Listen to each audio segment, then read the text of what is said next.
Hey everyone, how's it going? I'm going to walk you through the Korg Volca Keys today. Basically walk you through the basic functionality, what all the switches do, how to craft some sounds, how to record them, and I'm going to basically walk you through 5 patches, sound patches I found online, and then 10 that I crafted on my own. We'll demo it out a little bit that way. You know, when I picked this up a couple of weeks ago, got it used for a pretty good price and took it home, and I was excited to play with it because I saw some of the other YouTube demos of it out there, and wow, it sounds so good. And yeah, for the price I got, I was pretty pleased with it. And you know, I sat down on the couch for probably an hour and a half, and yeah, it didn't sound like it did on YouTube. I was getting frustrated pretty quick. It sounded sounded quite shit. It wasn't the device. Like I thought at time, like, oh, I got a bum unit. No, it's just the idiot playing it didn't know how to use it right at all. One of my first learnings was like, oh cool, it's got 3 voices. Well, I learned quite quickly by a little research that it's only in poly mode it has those 3 voices. So here I was trying to make chords out of some of the settings, and it just didn't sound good. And so I'm hoping if you got one and you maybe turned it on, played it like I did, and walked away to something else, maybe this video will help you discover a bit more of what it can do and how it works. And maybe you already know a lot about it, and you're hoping you can pick up a couple things here and there. Maybe I can share those with you, or feel free to skip right to the patches if you just want to hear a couple cool sounds. Alright, well let's crack in, and we can break in with just a basic functionality to begin with. I already have it turned on, so I'm going to turn it off. And you can power this like the other Volcas by a separately bought AC adapter or 6 AA's inside, which I'm currently using. So we'll turn it on. See, it takes a little bit of time to boot up. It's not as quick as some of the other ones, but it's not very long at all. So it's on now. MIDI in, no MIDI out, and has the same old sync in and out, which sends a pulse signal, I think, which you can hook up to the other Volcas. They all are controlled by the master via the tempo set in the master. Speaking of tempo, unlike the other Volcas in the range, there is no LCD screen on this guy. So yeah, I'll get my manly rose gold cable out here. So you know, I can sync out of here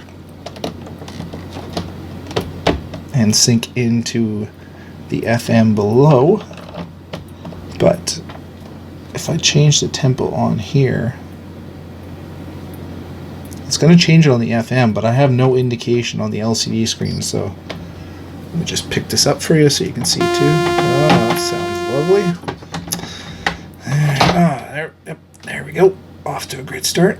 So you can see I can rotate the tempo. I should have just moved the friggin' camera. What an idiot! But you know, I can rotate the tempo here, and you can't see an LCD screen saying what it is. So usually, what I like to do, which get this fixed again. There we go. Everything still works. I like to do it the other way. I'll sync out of a Volca with a LCD screen into the keys, and then when I want to change it, now I learned my lesson last time. I'm not gonna do that again. I'll save this down for you guys.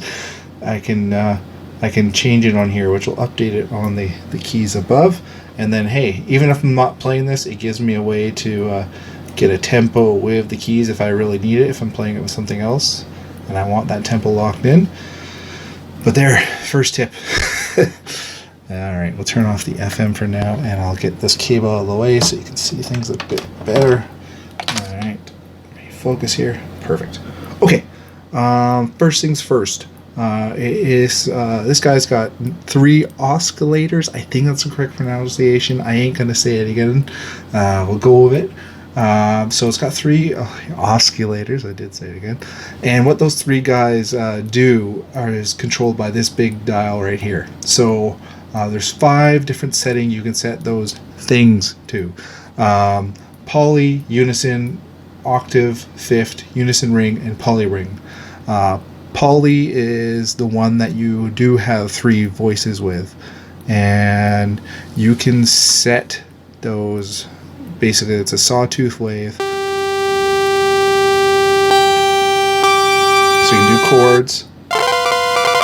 And you can see ribbon keyboard, where it's easy to trigger missed notes like that. So I like to usually control it of a Keystep or a MIDI controller of your choice to avoid that. Anyways, getting back to what I'm doing here. So you get the 3 voices basically in poly mode. Unison, sawtooth wave again, and basically all 3 of those things are set to the same. So you can see it's almost, I can't do a chord, right? It just jumps. So you only got 1 voice there. Octave, 2 of them are set the same, but then one's set 1 octave higher.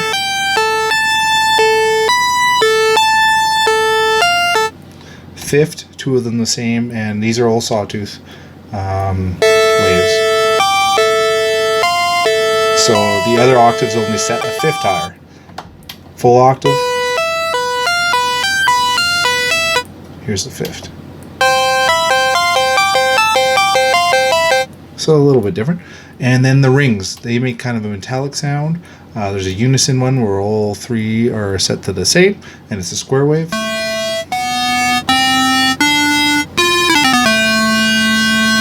And poly. So this supposedly has 3 different voices. It gets really wonky. And I guess it does, right? It just, you got to set these up, which we'll get into a bit later. Or if you really like that kind of awful telephone sound, you can go with that. There you go. And you know what? That probably sound really cool through some different effect pedals. So, or depending what you have. You know, that's the one thing. At first, you expect it to make just kind of a nice metallic sound, but it's quite. You can get a lot of different sounds out of this, and it's pretty cool. Anyway, one thing before we go any further, and the thing that confused me at first, is, and we'll get into these a bit later, but there's saw, try, square, and I thought, oh cool, I can change the sound wave of this guy with these down here. So when I was initially playing around with it, I was getting like, well, these aren't making a difference. What the hell is the point of these? Yes, you can change the wave, but not of the 3 main oscillators, of the LFO. So that's one thing to note, that yes, if you're using LFO, which we'll get into later, to craft your sound, these are going to have an effect only on the LFO. It doesn't change the wave of those main oscillators. They are stuck to sawtooth for these, for the poly to the 5th, and then the rings go to square waves. Alright, before we get into crafting the sound, I just want to walk you through the Octave Dial here. So if you're familiar with other Volcas, or the FM, it has an octave buttons that will change it up and down. This is just a dial that does the same thing. So you can see, make it higher octave.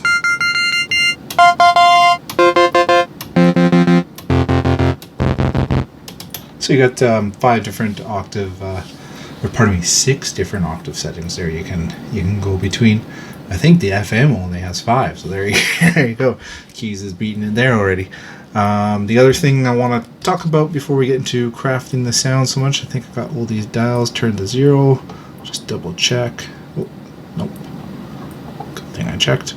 There is this time and feedback dials here. And what these are is delay. So think of it as having a cheap delay pedal built into the keys itself. So just like one of these cheap Chinese ones I got, it's one of these built right into the FM. So what you can do is, I'll just make a simple sound here.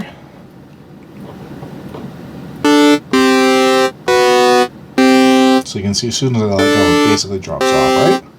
So let's crank up the time here. Let's crank up the feedback. So they're both maxed out.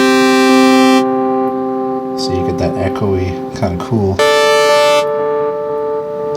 And what the time's going to do is go woo woo woo. Now woo woo. You can just leave that also short, where the feedback is still maxed out, but it's going to drop pretty quick. Versus if I crank this up. Do, do, do, do. So you can use that as a wah-wah effect, kind of. or cranked out to get the really long, echoey, or just put a little bit of it on to get a little bit of a weird effect to your sound too.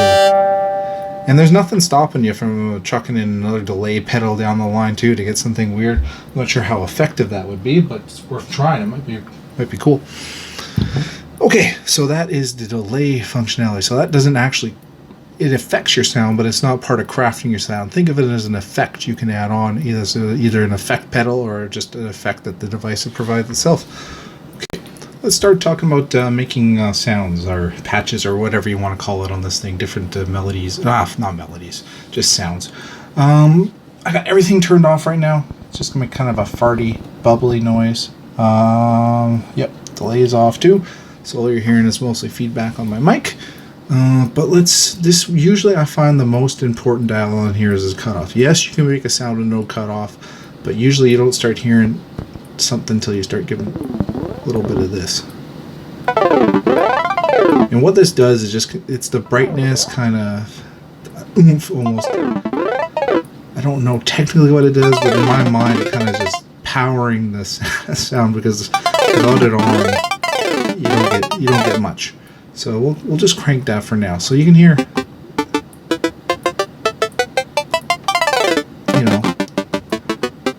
there's a sound. Sounds kind of like just a keyboard, but there's no. If I hold it down, it just drops right away. Yeah, it's kind of like. And why that is let's get out the paperwork here, and we'll get into the EG in a second here.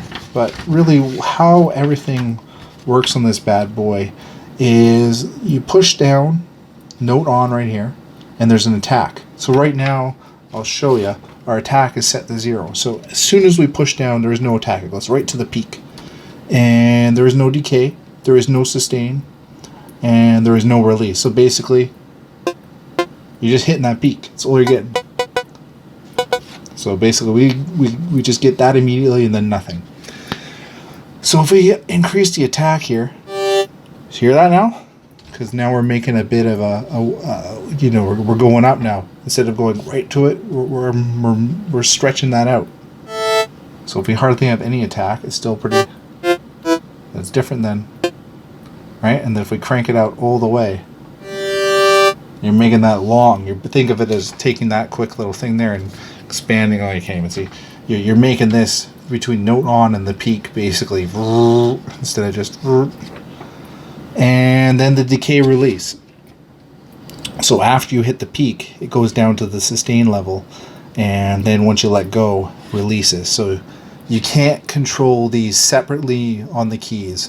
They're always going to be equal. That's one limitation of crafting the sound. They'd be ideal. It's a $200 Canadian device that goes cheaper on the street, so you can't expect too much out of it, but the decay and release are always going to be set to the same. If anyone knows a way around that, please let me know, but as far as I know, at least on the device itself, without something else tacked on, they're going to be the same. So what I'm going to do first before I do that is I'm going to actually add a little sustain. So we don't have any decay release, but see what's happening now is it's going up the attack and then dropping immediately down to sustain, and then when I let go, dies. So that's why you hear that, because we're going up, and the sustain sets this, what basically that, if we set max it to sustain, there's going to be no drop. So let's do that. See, we don't get that. We get the, sorry for my awful singing here, but let's put it back in the middle so we get a bit of a drop again. So you can kind of control what that drop sounds like. You might not want it. If you don't want any drop after the attack, you crank it up. But if you want a little bit of a weird... Here, let's crank it out again.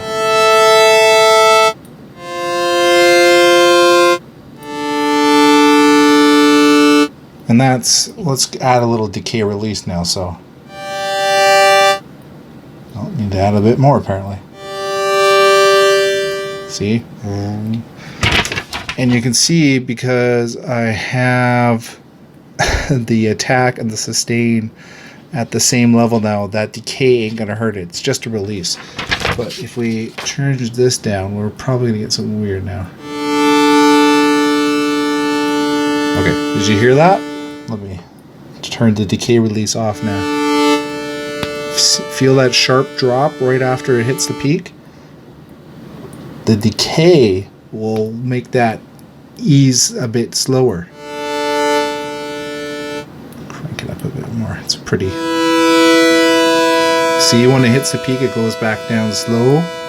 Doesn't drop immediately. So that's basically what this EG does. It controls this wave. Think this EG envelope generator is totally this. Don't even, you can read that if you want. This is just from the manual. But this diagram, at least for me, dialed it home for me. And hopefully it helps for you too if you're having trouble wrapping your head around what the EG does. Okay, so you can see now that I have that set up. Let's drop the cutoff. So you can see as I drop it down, there's nothing there. Okay. Now if I turn this all the way off and I crank everything else up, you still are going to get sounds though. So the cutoff isn't the only thing that generates sound. I want to make that clear. For me, when I start making a sound, I usually start there because I can kind of get what I want and then get more experimental from there. So you can see, still has my same EG wave, but now it sounds like a goddamn space monster.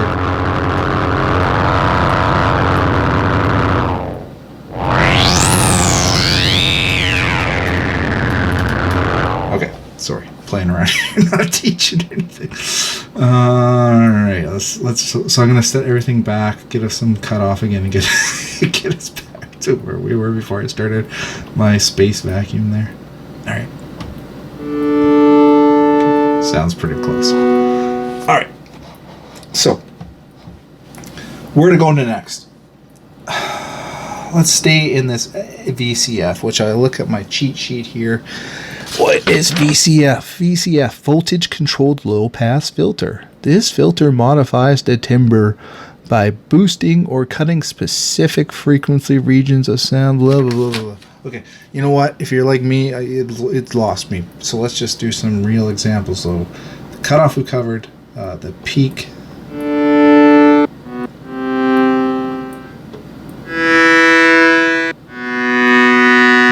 so it's getting a bit of edge. Certainly sounds a lot darker. Kind of like it. So that's peak maxed out.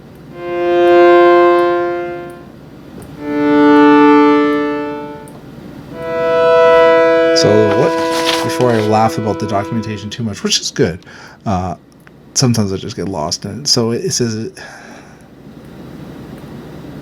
okay, the more of an emphasis will be applied to the harmonic component. So I guess that's that. Makes sense.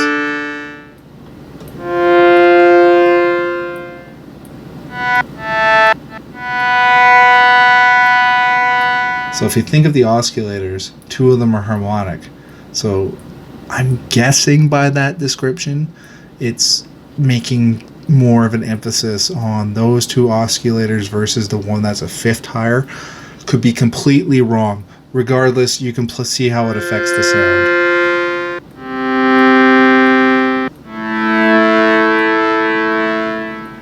And then EG int basically just says how much this EG is going to impact. So let's crank it. So the differences this is applying, I believe this dial kind of impacts that. What it actually means to sound, it's really more just a dial you can experiment around with to adjust your detune. I know what detune does. Basically, if it's off, all the oscillators are tuned perfectly. This will allow it to shift a little bit. See, it sounds, everything's off. A little detune gives you kind of that spacey feel versus the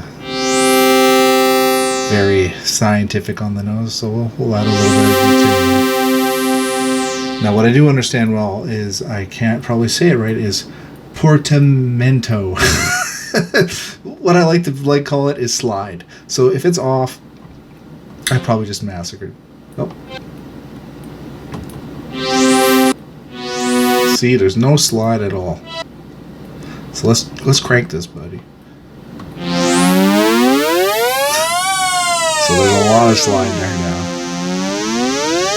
So you can do, and you'll see in some of my patches I use this to do a kind of really cheesy guitar effect. So but you can sometimes make cool sounds with it too. So you can see half. You can see kind of hard to tell, but going down you get a little bit of the separation. Let's hardly turn it on. So you get so if it's completely cranked, it sounds like it's basically just, I'm not even shifting notes because this is the same note. But if I turn it down a lot, it does sound like maybe a bit more. So it's an effect. Great, how fast this LFO is actually coming out of you. So if you don't have any LFO on, it's not actually doing much. So the pitch interval, I think it is. You hear that siren sound? So basically, if I turn it really low, you're not going to be able to tell, but if I crank it really high, it's going to make the pitch way different. And then the rate is how fast that pitch change is going to happen. And what you can do sometimes to get some really weird sounds is there's a kind of a magical area around 75. You can get that kind of, and then gives you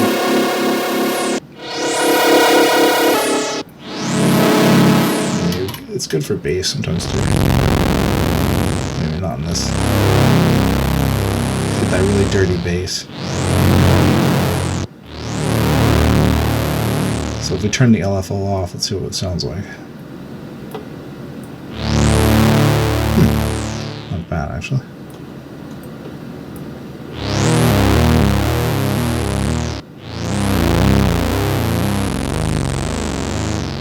So you can see how quite different the octave sits in.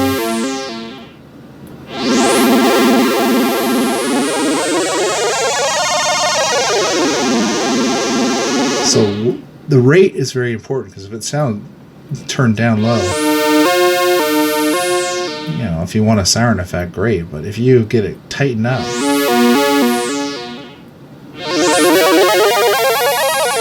can get some kind of cool sounds. Or turn it really low, actually. Or have it turned low, but have the pitch.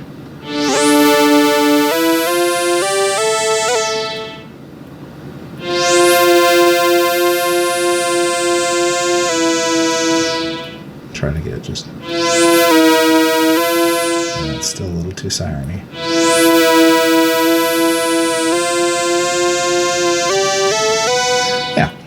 And then the cut off. So yeah, see how it's that's kind of cool.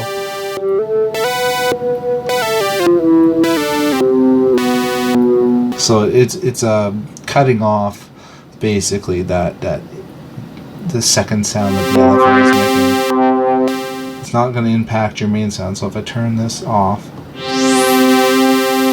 impacting that, but it's going to impact when the LFO takes over. Let's turn the rate up.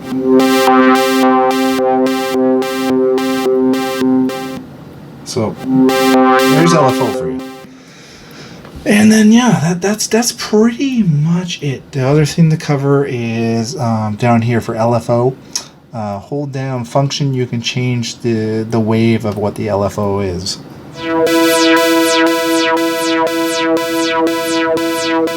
So they're both saws, so you can see how much more that's in line, where if I turn it back to square, it's on try, 1 second, let's turn this. Let's hold down function, not memory, and turn it to square.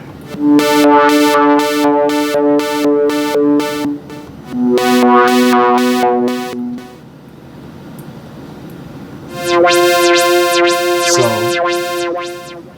this does not impact the main VCO, but it does impact whatever the LFO is generating. So So that's one way that you can configure your sounds using LFO. There's not one way, multiple ways. And really that's pretty much my extent of knowledge that I currently have for crafting sounds is start off with a cutoff, adjust the EG to how I like it to sound, then I'll play around with some of these other things, and then I'll add in the LFO to either get no LFO if I just want a steady sound, or if I want to make something kind of crazy, I'll start playing with the LFO with the rate, and then play around with these to get something weird. And you can see even small little changes on them will completely change the sound. And then if you lose it, I just usually turn it off and start from dial everything. If it gets really away from me, I'll just turn LFO off, but if it gets really away from me, I'll just turn everything off and start again. Or hell, I might find something that, this is awful, I might even try. Because you can always, if you hit a dead end, before you give up on it, switch the VCOs around to try the different settings, and you might find something. This ain't working so well, so you can see. Tell if it's just me not being able to play the rhythm keyboard correctly. So, and also try different octaves to see. Okay, maybe it's not a great lead or high octave sound, but maybe you got a good bass sound, bass sound. In this case, I don't think I have much of anything though. So, see, the fifth doesn't sound. Anyways, that's how I go about creating sounds in this thing. Cool. So now let's check out how the sequencer on the keys works. Similar as the other ones, you can play whatever you have sequenced here by hitting the play button here, and you can manually record over top of it by pushing the record button here. Beyond that, you have some options about the tempo that you're playing and recording at down below, full tempo, half tempo, or quarter tempo. And more importantly is if you have flux mode enabled or not. So the best way to demonstrate flux mode to you is I got this slowed down as slow as possible. I got it in quarter time, and we're going to turn off flux mode to begin with. And with flux mode off, that means each one of these is a step. So you'll see as I push play,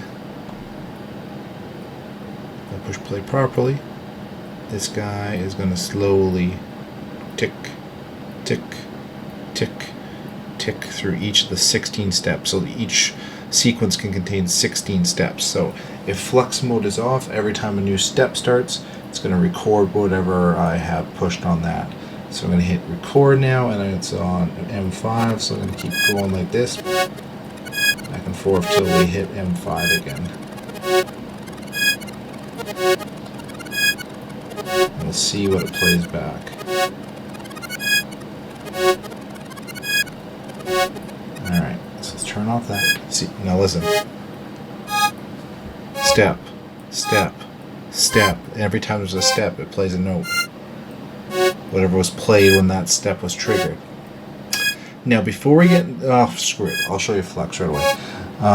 So let's go ahead and clear this. So if you want to clear what you have recorded, hold down function, hit the all button. If you're like, oh man, I really like that, oh crap, I want it back, you can undo it, don't worry, hold down function again, hit all again, comes right back. So if you ever accidentally screw something up and clear it out, you can undo it by just clearing it all again. Okay, so let's go ahead and it's empty.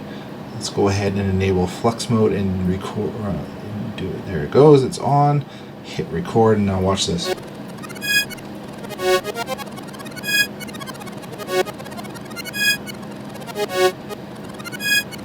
It's silly to see when we start recording. I guess it's around M6.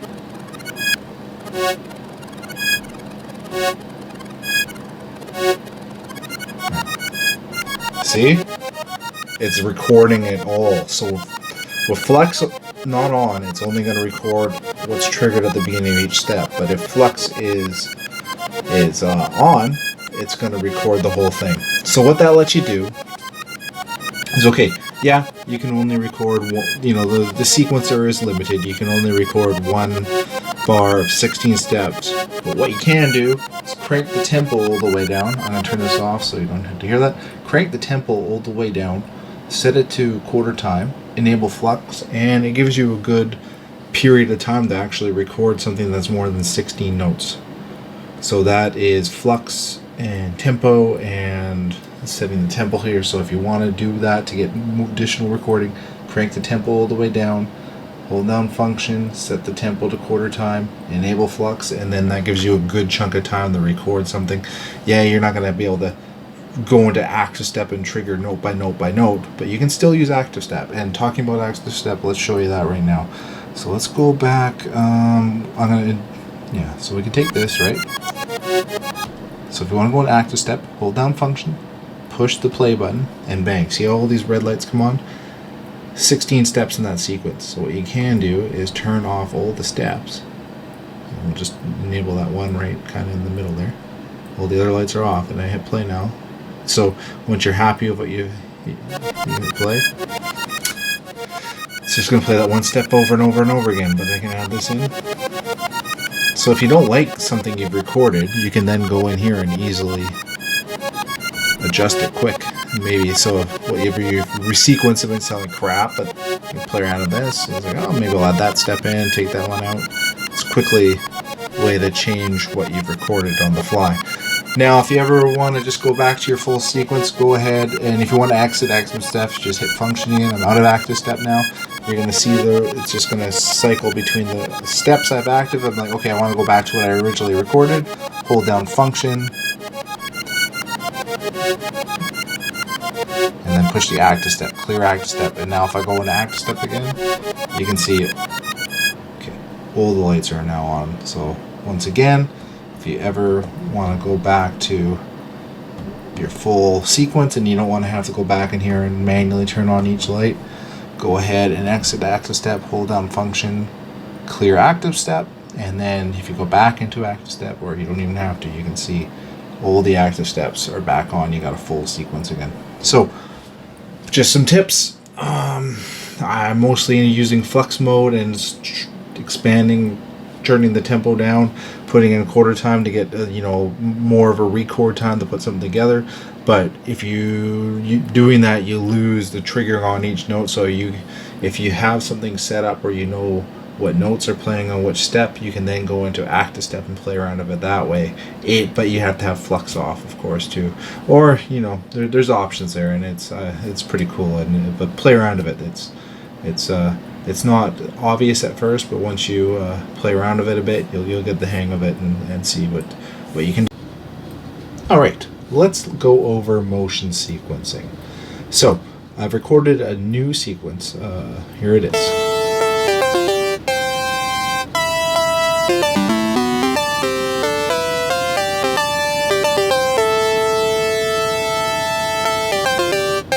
So you'll hear it's going to loop over again.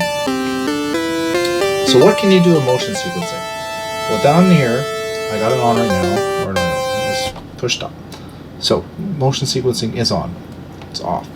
So if you turn off and on to begin with, you got to hold down function, and then hold down on or off under motion sequencing here. And then when the light's on, it's on. So what does motion sequencing do? It allows me to basically change the sound as it goes through the sequence down below. So if I push play again, I push record, so I'm adjusting the cutoff throughout the sequence. And you can see when you start making a change and you have record pushed down, you can see how the cutoff is flashing.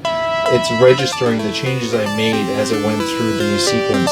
And when it hit the start of the sequence where I first made the change, the recording stops. So it's only going to go through one round through the sequence and disable. Now, if I don't like that, I'm like, oh, that sounds like crap, I can hit function, hold it down, hit the clear button under motion sequence, and bam, any of those sequences that I've applied to the sequence, any of those motion sequences I've applied to the sequence are now gone. So if I'm like, oh wait, actually it sounded nice with that on there, you can undo it just like anything other clears. Hold down function, push clear again, and bang, see, bang, it's back on.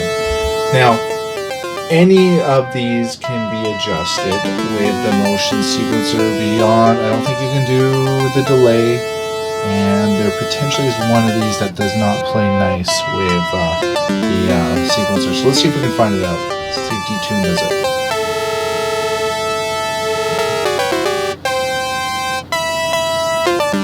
So detune definitely looks like it works.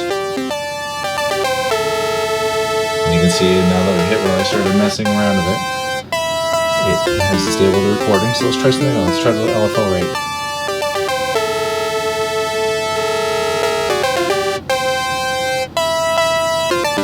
Looks like it's doing it. Let's try the pitch.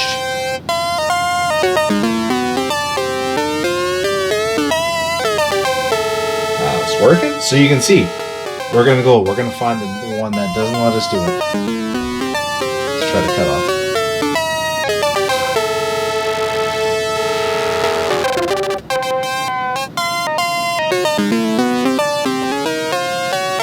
Looks like it's working. It's sounding pretty bad. So let's try something else. Let's see if we can find any other ways. I'll move them all around.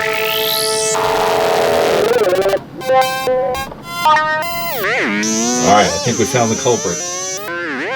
I'm not seeing the peak.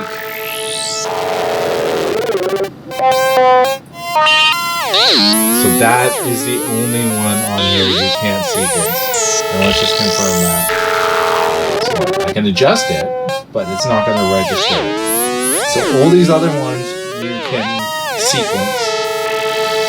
Use the motion sequence to record it through the sequence, but you can't do peak. Okay. Now here's another cool thing. Let's go ahead and clear the sequence, not the sequencing. Now it's going to be interesting to see if that clears the sequencing too. So let's clear it. Let's see what happens. So look, the lights are still coming on. Let's see. Okay. So what I want to demonstrate to you here. You can create a sequence. You can also create a motion sequence on top of that sequence. You can clear all of the notes from the sequence, but if you, so like I just did, so let's undo what I just did.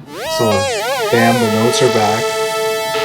But when I go function clear all, it does not clear the motion sequencing from the sequence. So if I push stop, if I stop the sequence and I play the keyboard, absolutely normal functionality, nothing weird's happening. But if I push play on the sequence, even though there are no notes recorded, watch. That the sequencing I've recorded for as it goes through the sequence down here is going to record over top of what I'm playing down here. Now why that is really cool is, yes, you can create a lovely melody and then sequence on top of it, but you can create a cool effect using the sequencer and use that as part of just regular playing outside the sequencer, which is the motion sequencing. So let's go ahead and clear the sequencing here so I can demonstrate that a bit more. So function clear down here under the motion sequence. Now watch, it's still playing, but it's playing normal. Now look, I'll hit record here and we're going to do some cool thing with the cutoff. With that wah-wah.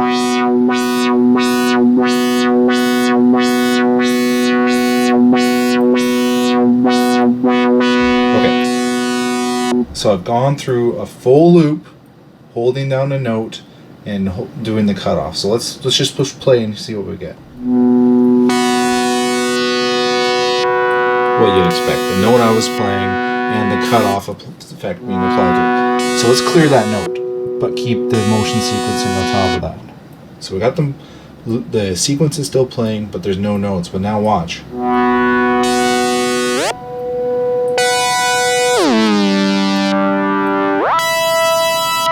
So it's kept that cutoff effect that I applied with the motion sequencer. So now it's almost like part of the effect.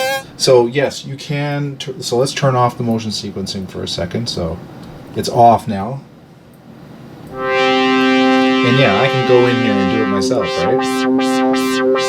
You might like that effect, but you might not want to wah-wah that, that wah-wah the cutoff back and forth like that. Keep twisting the knob back and forth. You'll break it off probably after half an hour. Why do that? record the sequence of you doing it through one loop, and then just add it in, turn the motion sequencing on, and there you go. Save your fingers. And you can do that of all the effects. It's just a cool way to use motion sequencing as a tool over top of just whatever you're playing. Only other thing I want to show you, so let's say you do that once and you want to create, you know, a bunch of different effects. So yes, you can save a sequence. So let's go ahead and record something again. So let's say you spend half an hour twisting all the knobs around, recording a crazy motion sequence and you love the effect of it. You're not going to do that every time you do it up with Volca. So you can hear I've recorded a melody and the motion sequencing of the cutoff going back and forth. So let's go ahead and stop that. It's like, okay, spent my half an hour, built up this awesome motion sequence. I want to save it. Your friend is the memory and write button. So what you might do is hold down memory and hit something. That's going to load. So you want to make sure if you want to save something, hold down function, hold down memory, and then let go. Now you see they're flashing and saying, okay, feel free to write it into one of these spots. So let's go ahead and put it into memory spot 8. So there's 8 places where you can save those sequences. So let's go ahead and turn it off.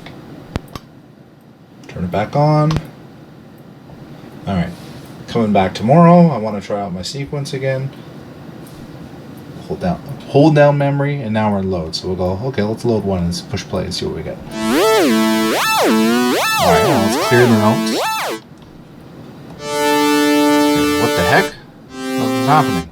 Well, I didn't turn on motion sequencing, so let's turn that on. Whoa, what the heck's going on? That's not what oh, remember? I loaded memory 1, not 8. So hold down memory, go to 8, and now we should have our cool effect.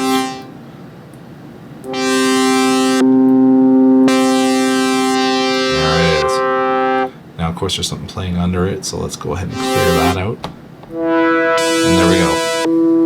We got our cool motion sequencing effective recorded, saved under memory 8, so you can go ahead and save 8 of those, or you can save patterns too. But it's a cool way beyond just the basic delay effect, is you can make your own effects by adjusting the sound and save them with motion sequencing and save the sequence under any of these 8 patterns. Okay, so that pretty much covers the key functionality by itself. One thing I did want to talk about quickly is combining the keys. Sorry, I don't have a lot of room to play with here. This is an Artura Keystep, which is a MIDI controller. And what that allows you to do is, you can see as I've been goofing around with the ribbon keyboard, it's not the easiest thing in the world to do, to use. So what you can do is you just get a standard, MIDI cable, get it online or your local music shop or whatever, they're pretty cheap. Plop it in the MIDI in there, slap it into the MIDI out on your Keystep, and now this is powered by just a mini USB that I have connected to my tower beside me here, so I'll plug that in. So now I have power on the Keystep, and I'm playing the Keystep right now. So let's put a little bit more sustain on this. A lot more sustain. Turn off the LFO.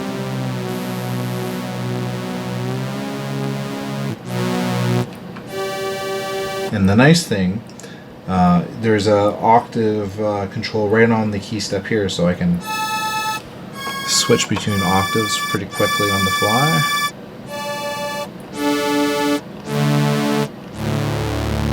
And one performance trick is the octave on the Keystep is not going to impact the octave set on the ribbon keyboard. Let's put in poly.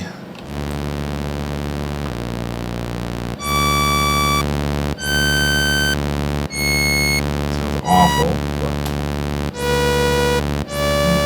you can see you can play something at a lower octave on the Keystep and something in a higher octave on the ribbon keyboard. Okay, we'll give up on that. The other thing I want to say is the Keystep has an archipelagator, probably massacred the pronunciation of that, an ARP, let's say. And what that's going to let me do So what's one thing you do, if you gotta hit play on this to activate it, which will hit this, but if I hold down, oh, let's get something.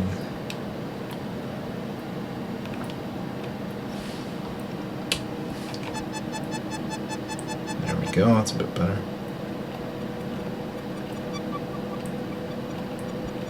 Gotta kill the attack, there we go.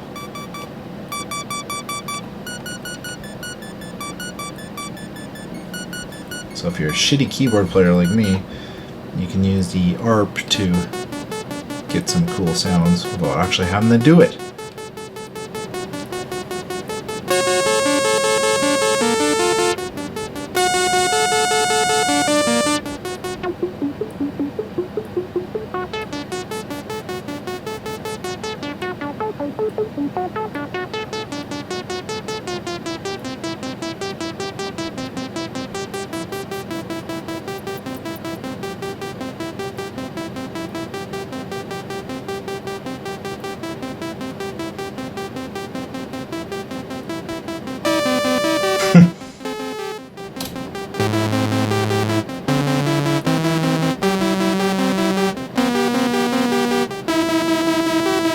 There you go. Okay, but one thing to note is as soon as I hit stop, I disable the ARP on the key step. Watch what happens. What the hell? Where's my sustain? Okay, so it's a silly setting. It's not even a silly setting, but basically on the key step, there's a stop button, right? So if sorry, this is really shitty. No room to work with. But, all right. Let me move the camera. All right, key step, bang. So you can see there's a stop button and a play button. So if I go ahead and push that play button, one, it's going to enable the sequencer on the keys, but now I can get the ARP going on it. But yeah, when I hit the stop button on the key step, it resets the sustain setting on the keys. So I have to manually tweak the knob to get some sustain on it again. So watch. So you can see I'm gonna put the key, I'm gonna hit the stop button on the key step in a second, but I'm gonna show you the keys again here. So I rejig the sustain. So you can see I got sustain on the note. So I'm gonna hit stop on the key step now, and watch what happens. Sustain's gone until I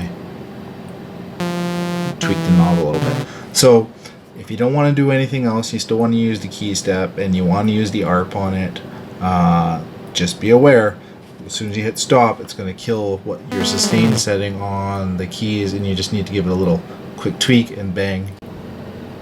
Okay, so let's say, you know, every time we turn the ARP on and off on the key step, we don't want to have to tweak that sustain knob to get us back to where we were. If you go into your desktop computer or wherever you have your key step plugged into, you can load up this MIDI control center app, and within it you can scroll down to the bottom and there's going to be this transport mode, and you're probably going to be set to MIDI CC. Change this, change it to MCC, go ahead and send this, go to device up here, sync. It's going to take this and work away, and it's going to send it to my key step, so it has these new defaults.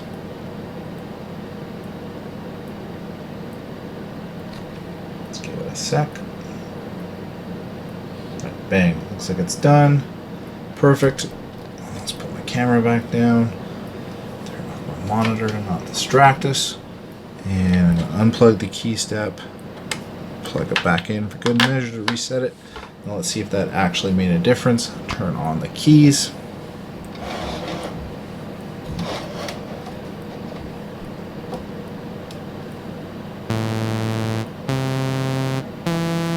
Okay, that's working. So I'm going to go ahead on the key step and enable the ARP.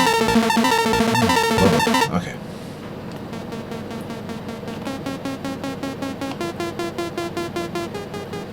Okay, so the ARP's on. So I'm going to turn off the ARP now. There we go.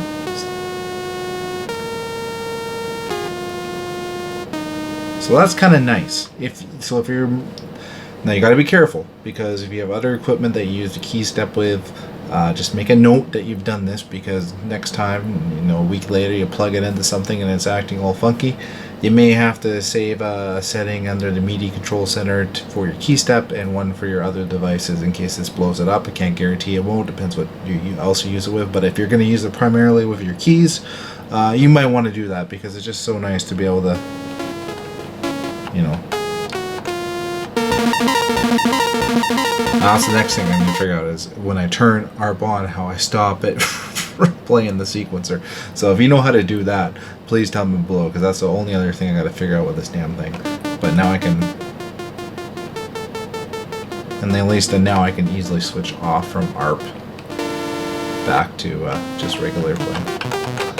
I don't have to quickly switch the sustain a little bit to get it back. Just a quality of life thing there. So quick tip for you Keystep users out there: if you don't have a Keystep, maybe you have another MIDI controller that does the exact same thing, and you can find through its settings to hopefully help you there too.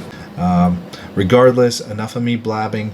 What I want to do now is show you some patches. I found 5 patches, some of them on Reddit, some of them on the Korg forums. So I took those 5 and I played around with them, and I also then made 10 of my own patches. And if you look in the description below, I'll give you the information on how to set how the patches are set up. And then what's going to play next is just the name of the patch and a little demonstration of what it sounds like.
You like that?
That's about it, folks. I hope you learned something today about the keys, or if you don't have one, might be interested enough to try one out.